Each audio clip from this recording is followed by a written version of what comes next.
The heat beat down, a merciless anvil against the cracked earth of the makeshift square, each hammer blow a fresh wave of dust and despair.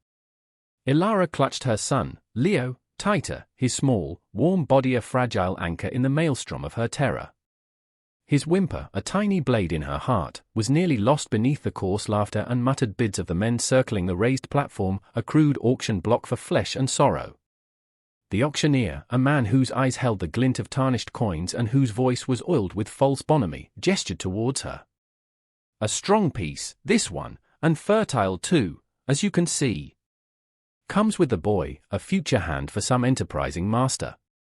What am I bid for this prime lot, gentlemen? Shall we start at 20 silver pieces?" His words were lashes, stripping away the last vestiges of her dignity, leaving her exposed, a commodity. She could feel the weight of their gazes, speculative, hungry, dissecting her as they would livestock. Her throat was a knot of unshed tears and silent screams. Where was the sky? Where was mercy? There was only the pressing heat, the stench of unwashed bodies, and the raw, gaping wound of her own powerlessness. Leo stirred again, his tiny fists clenching against her breast. For him, she had to endure. For him, she had to find a breath in this suffocating place. 20, I hear 20, the auctioneer boomed, pointing to a leering man with piggish eyes. Do I hear 25? Ilara's gaze swept the crowd, a desperate, flickering prayer for an impossible intervention, and met only hard, indifferent faces or worse, cruel amusement. She closed her eyes, a shield against the finality of it. Then, a voice, deep and unexpectedly calm, cut through the sordid bartering. 100. A stillness fell, so abrupt it was like a physical blow. Even the auctioneer faltered, his jaw slack. Ilara's eyes snapped open.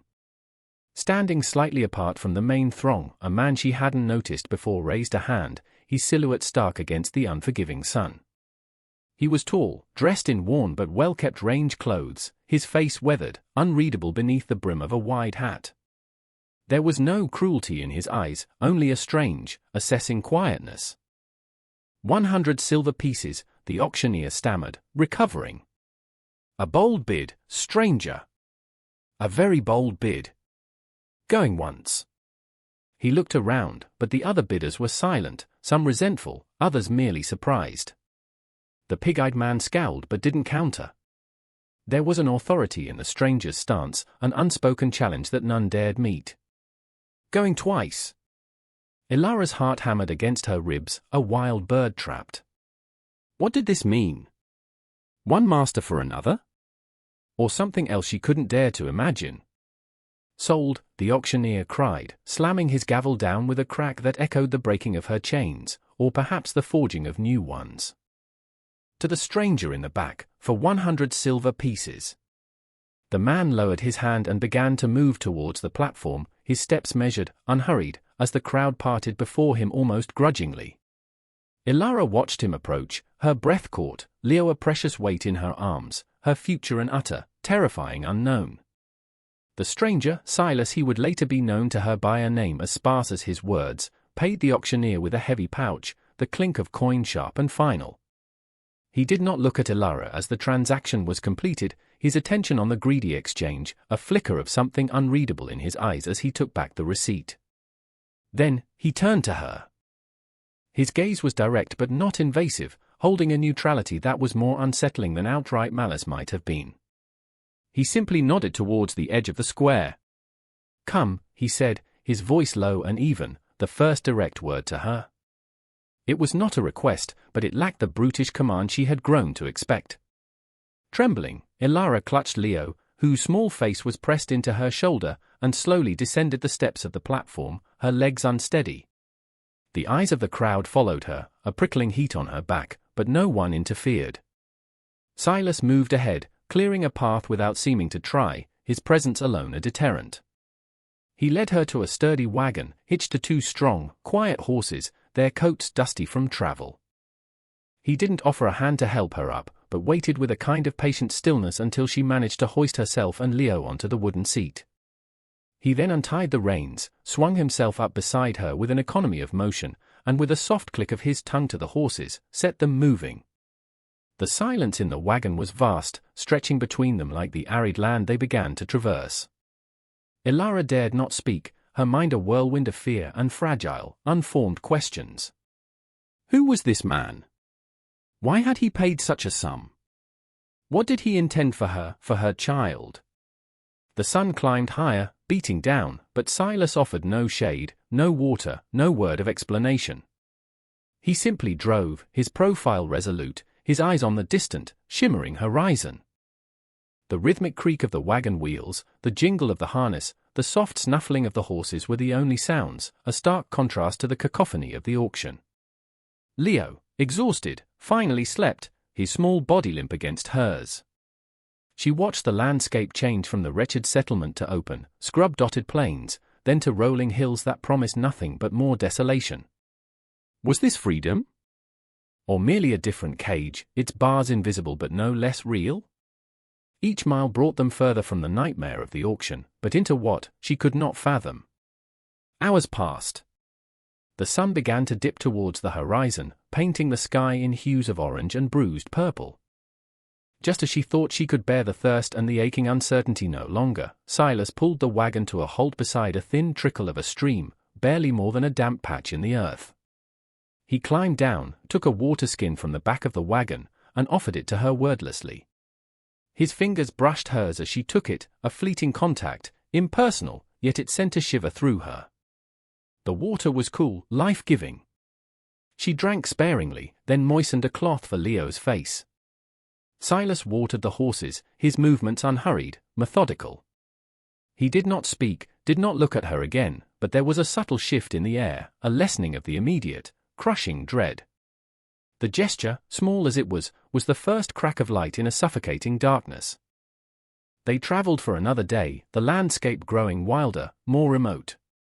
The silence remained, a heavy blanket Silas seemed to wear as comfortably as his dusty coat.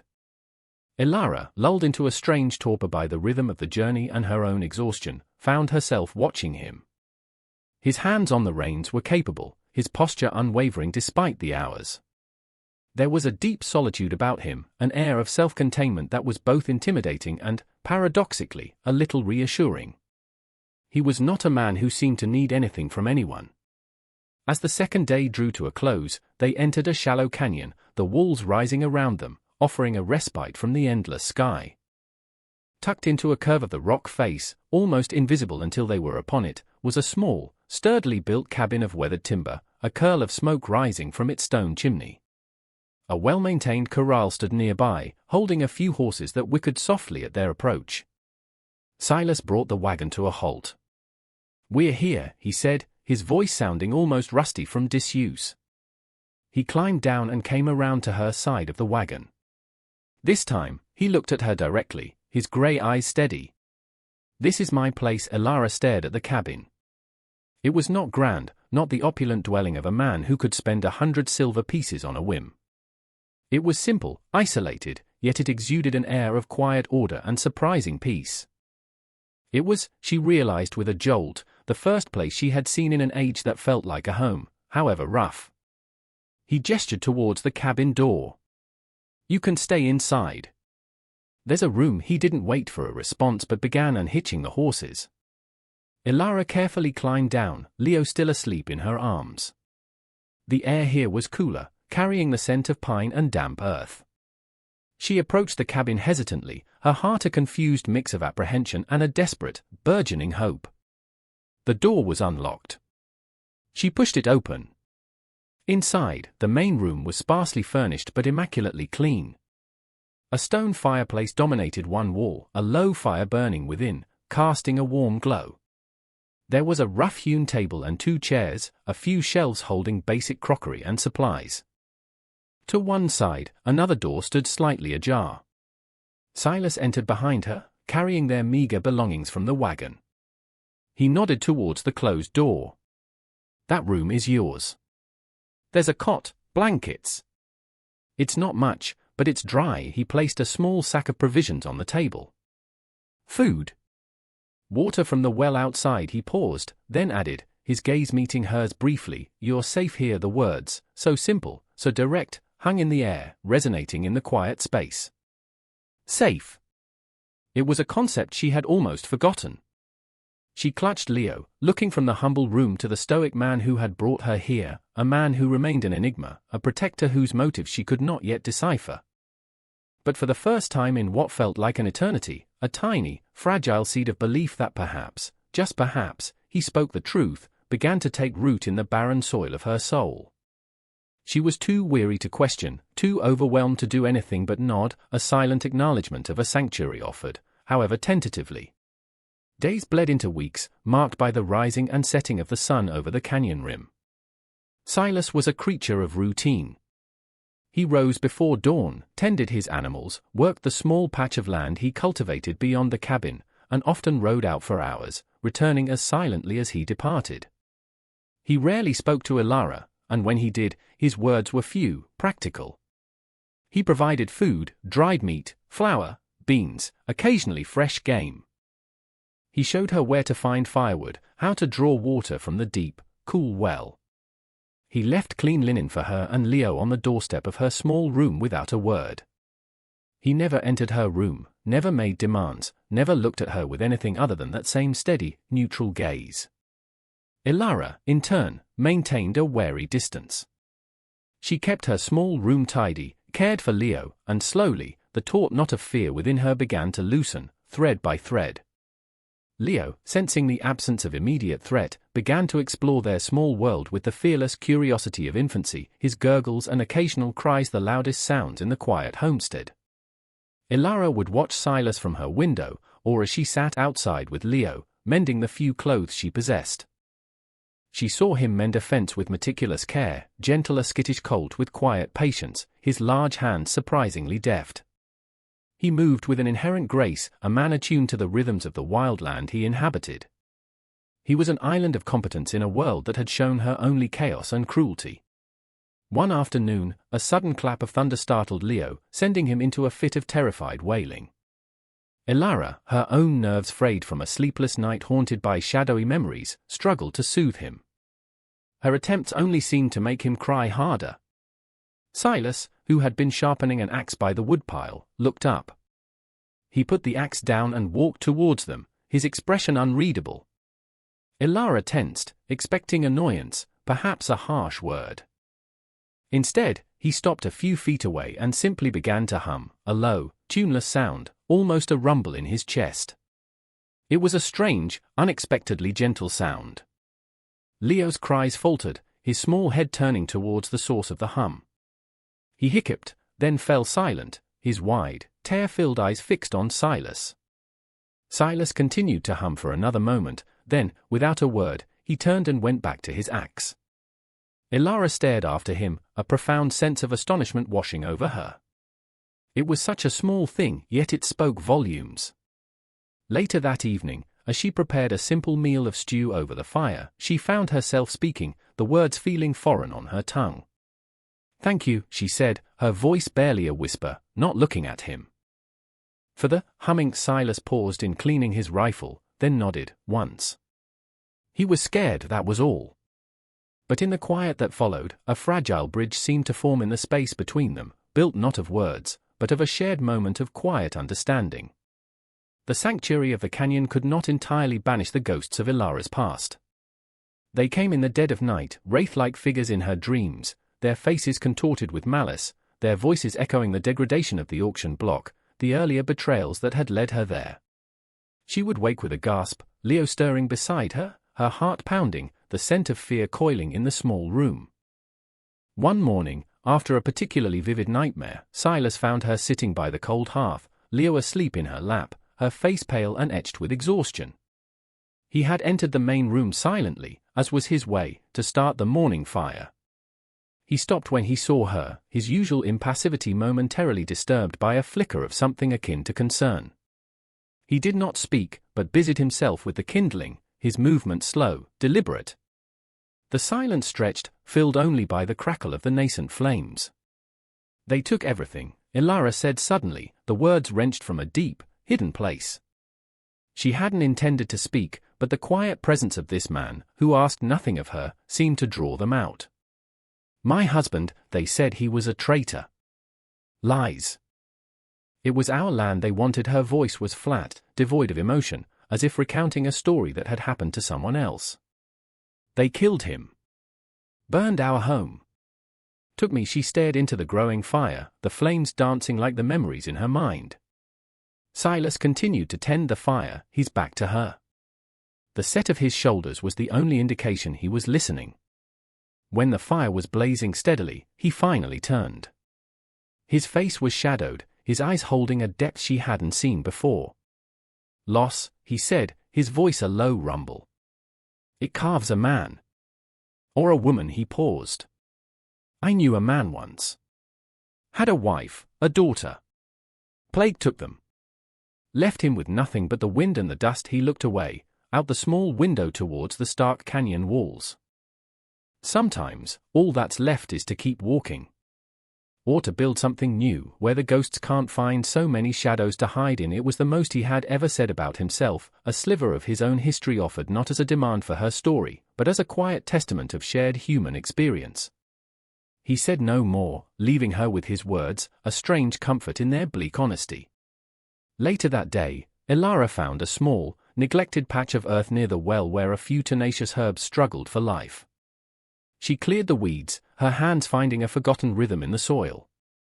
She transplanted a few of the hardier specimens, her mind, for the first time in a long while, focused on nurturing something, however small. It was an act of defiance against the barrenness that had threatened to consume her, a quiet assertion of life in the face of so much death. Silas, when he returned, saw her there but said nothing, merely nodding once as he passed. But she thought she saw a flicker of approval, or perhaps understanding, in his usually guarded eyes. The canyon, while remote, was not entirely impervious to the outside world. One late afternoon, as Ilara was hanging out some of Leo's freshly washed clothes on a line strung between two young aspens, she heard the distinct sound of approaching riders, more than one, and moving with a confidence that spoke of unwelcome familiarity with the terrain. Her blood ran cold. She snatched Leo from the blanket where he was playing and hurried towards the cabin, her heart pounding a frantic rhythm against her ribs. Silas was inside, cleaning a hunting knife, his movements economical and precise. He looked up as she burst in, his eyes instantly alert, catching the fear in her expression before she uttered a word. "Riders," she whispered, her voice tight. "3 of them."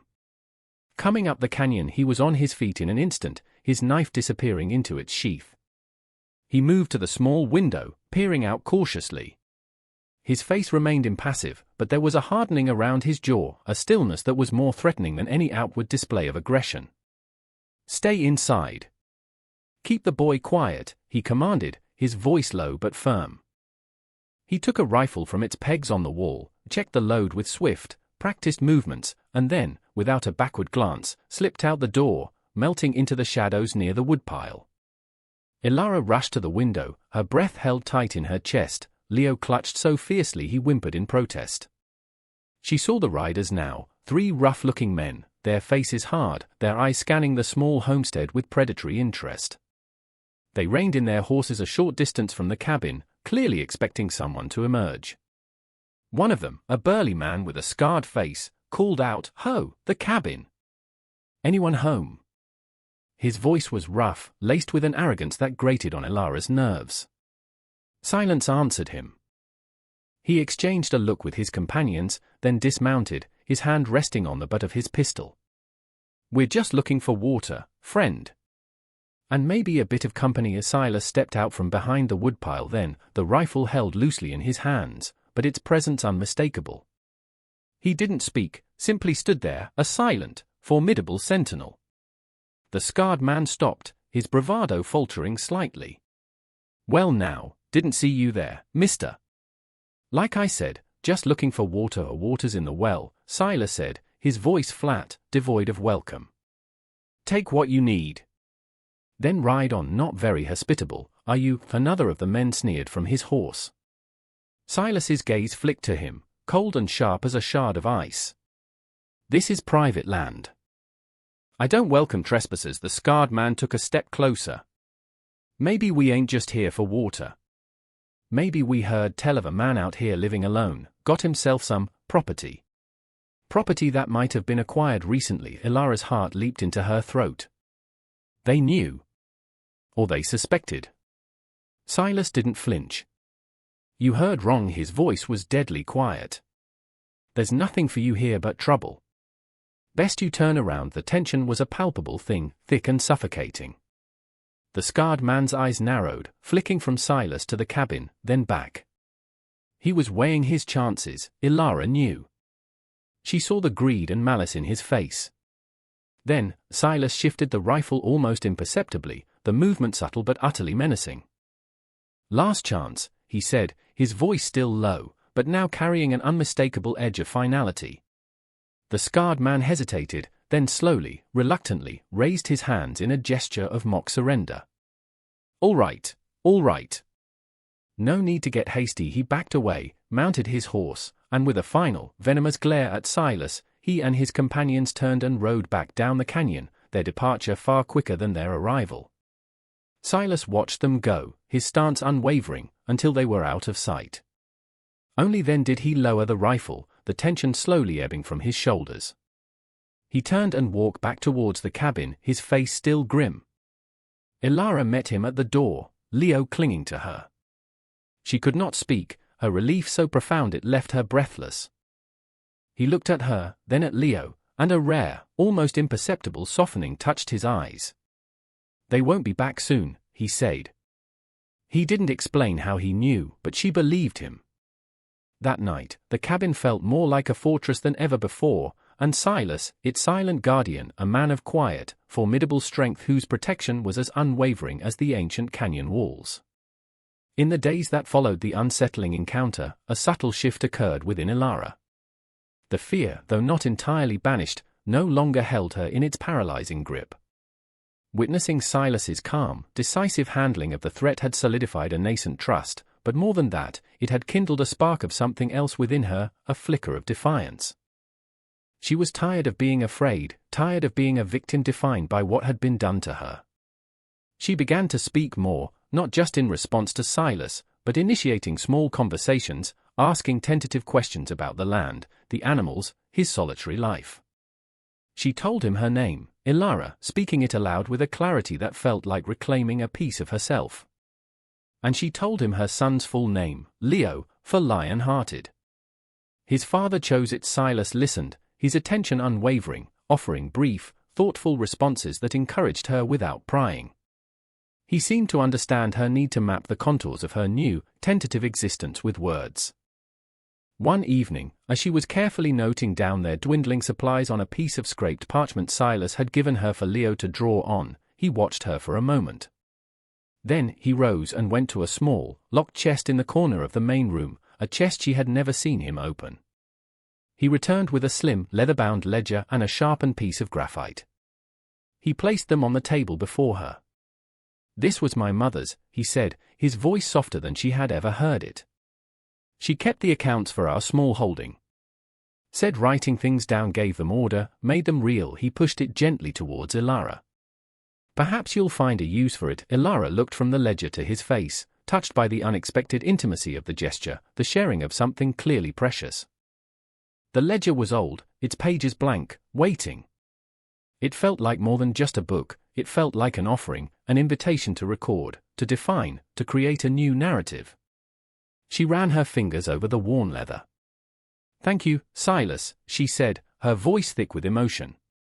"I will." That night, by the light of the fire, she opened the ledger. She didn't write about the horrors of her past, not yet. Instead, she wrote Leo's name, her own name beneath it.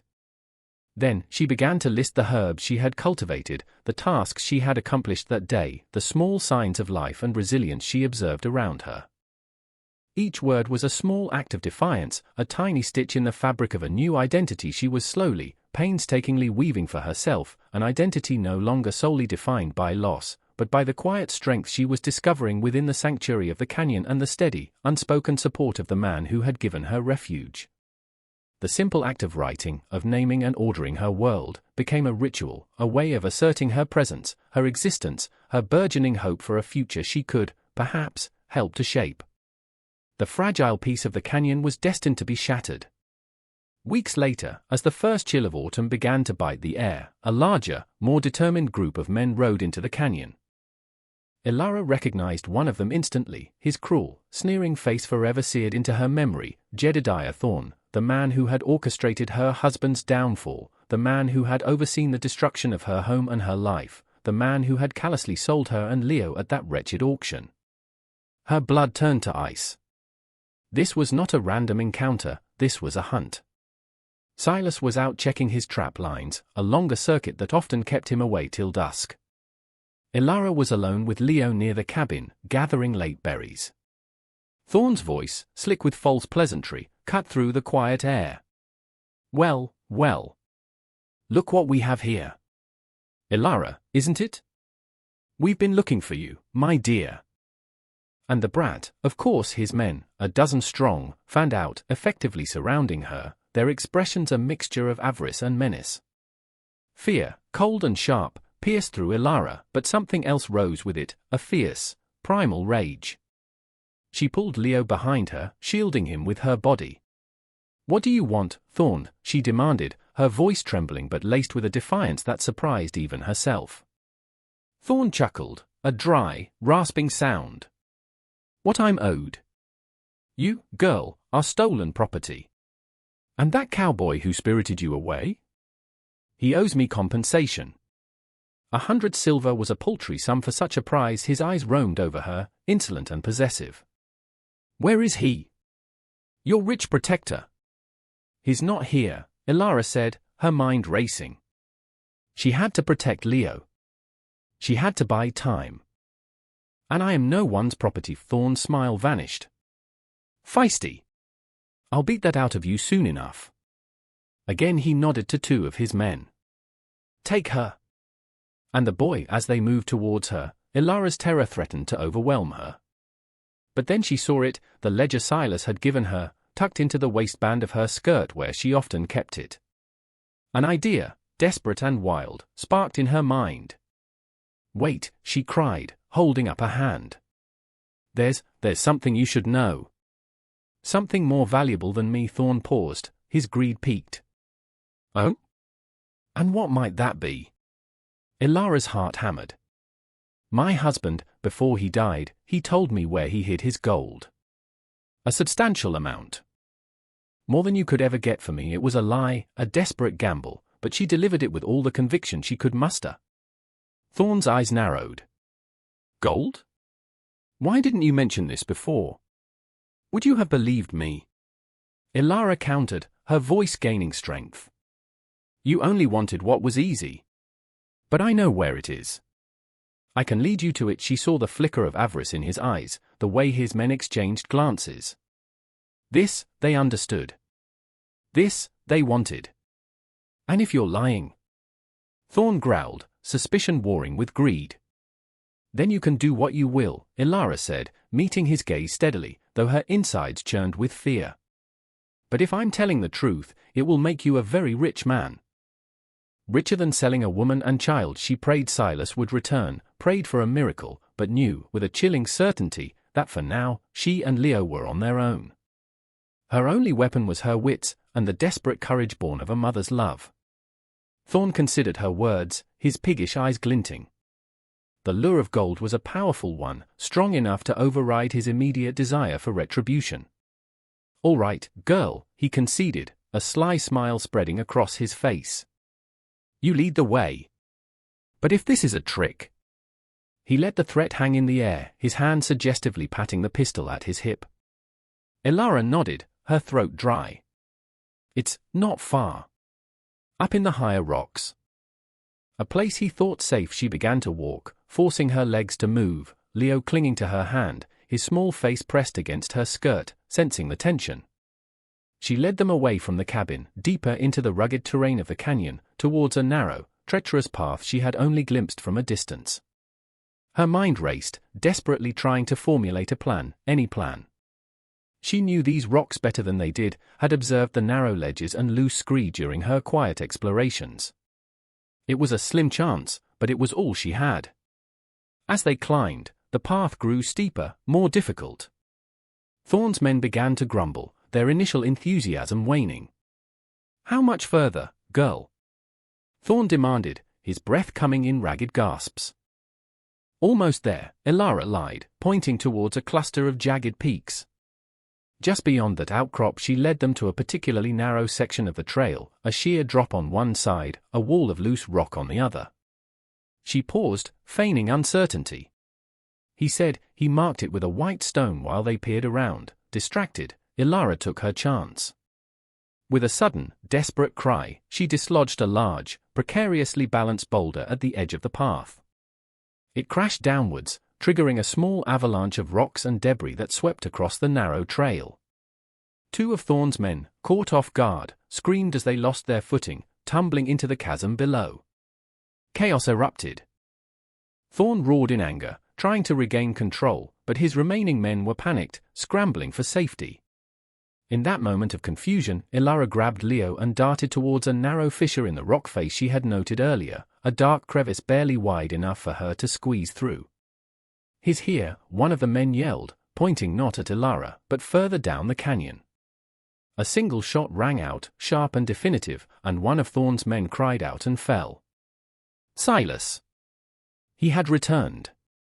Ilara's heart leaped with a fierce, desperate hope. She pushed Leo deeper into the crevice, whispering for him to stay hidden, then peered out. Silas was a distant figure, moving with deadly grace among the rocks, his rifle speaking with grim authority. He was outnumbered, but he used the terrain to his advantage, a ghost in the wilderness, picking off Thorn's men one by one. Thorn, enraged and terrified, began to retreat, firing blindly. Ilara knew she couldn't just hide. This was her fight too. She saw Thorn reloading, his back momentarily turned.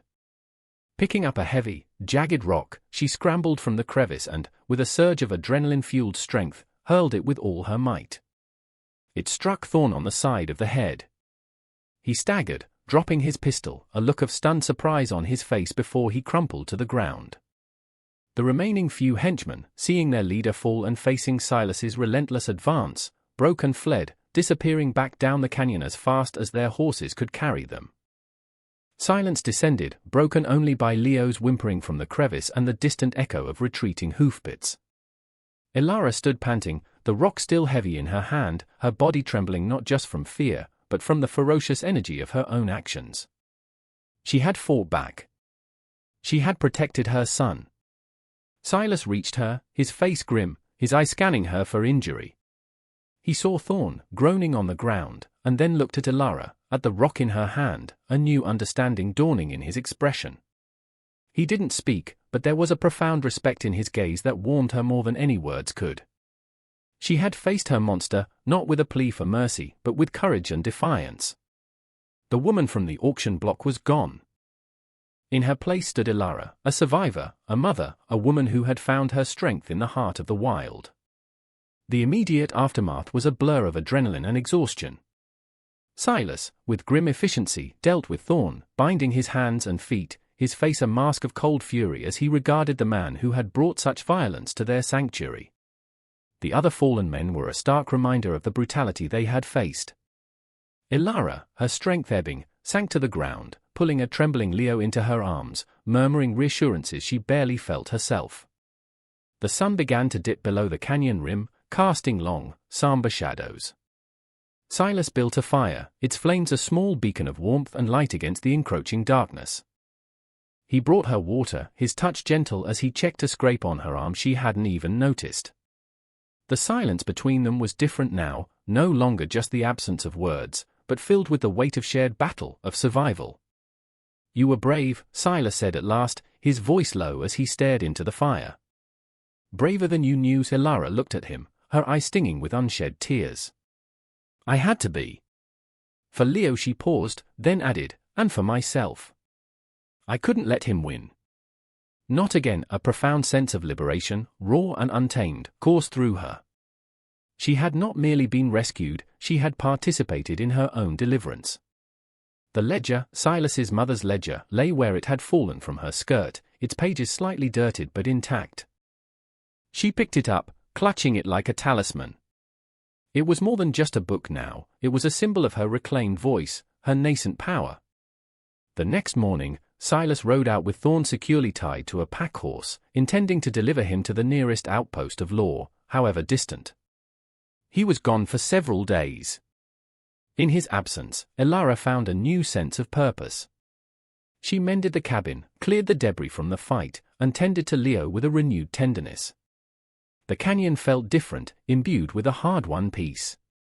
When Silas returned, weary but resolute, a quiet understanding passed between them.